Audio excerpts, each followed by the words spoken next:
આજે જો મેં તમને પહેલાં વિડીયોમાં બતાવ્યું કે આપણે પનીર ચીલી મંગાવવાના છે અને આ પનીર ચીલી આવી ગયું છે. આ જોઈને મારા મોઢામાં શું કહેવાય લાળ વહી ગઈ છે.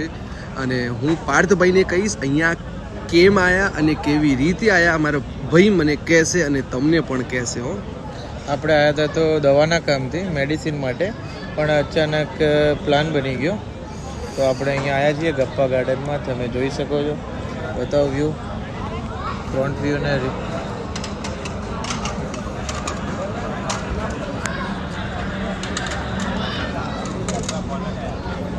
આ બધું મેં તમને વ્યૂ બતાવેલું છે અને આપણે હમણાં ખાઈશું અને ટેસ્ટ પણ કરીને બતાવીશું કેવું ટેસ્ટ છે અને કેવું એમના ફ્રેગ્રન્સ છે. અને હું પણ તમને રિકમેન્ડ કરવા જેવું છે કે નથી, આપણે બંને ટેસ્ટ કરીશું. ભાઈ એડ્રેસ મેન્શન કરી દો આશીષભાઈ. એ એડ્રેસ હું મેન્શન કરી દઈશ જ્યારે અપલોડ કરશે ભાઈ સ્ટેટસ ઉપર, તો નીચે તમારા સ્ટેટસમાં આવી જશે કયા લોકેશનમાં છે. અને આ નાઇટ સ્ટે માટે for the bachelors, for the night life and for the families આ બહુ મસ્ત છે. નો ડાઉટ અહીંયા કલ્ચર પણ સારો છે. અમે રાત્રે 12:30 થઈ ગયા છે, બટ એવું અહીંયા લાગતું નહીં. જુઓ અહીંયા બધી પબ્લિક જુઓ કેવી છે, બધા અહીંયા લાગતું ના હોય, અહીંયા એવું લાગતું હોય કે રાત્રે 8 વાગ્યા હોય એવું લાગે છે.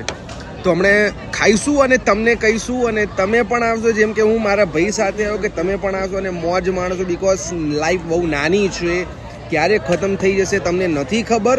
ત્યાર સુધી feel to free anywhere any place, કોઈના પણ સાથે, કારણ કે એન્જોયમેન્ટ જ લાઈફનું ધન છે, બીજું કશું જ નથી માય ગાઈસ.